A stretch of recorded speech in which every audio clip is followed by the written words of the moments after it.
औज़ुबिल्लाहिमिनश्शैतानिर्रजीम बिस्मिल्लाहिर्रहमानिर्रहीम अस्सलाम वालेकुम। वेलकम टू मेरे घर के जायके।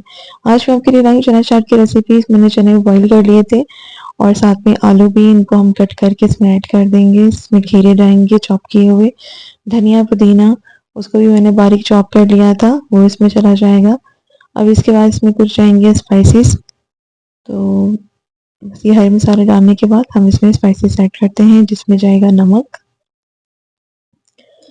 नमक, लाल मिर्च, थोड़ा कुटा भुना जो मैंने धनिया और जो ज़ीरा पाउडर और साबुत लाल मिर्चों को मैंने कूट के भून के कई बार कूट लिया था, बस वो 1 टेबलस्पून जाएगा। चाट मसाला इसके अंदर जाएगा और इमली का पल्प, बस इसके अंदर। इसके अलावा और कोई मसाले नहीं जाएंगे और इसको हम अच्छे से मिक्स कर लेंगे और ऊपर से हम इसके अंदर प्याज भी ऐड कर देंगे। बस हमारी मज़ेदार सी चाट बन के रेडी हो जाएगी। उम्मीद करती हूँ आपको ये रेसिपी पसंद आई होगी। रेसिपी पसंद आई है तो लाइक, कमेंट और चैनल को सब्सक्राइब लाजमी कीजिएगा। फ्रेंड्स के साथ शेयर कीजिएगा। Thanks for watching. अल्लाह हाफिज़।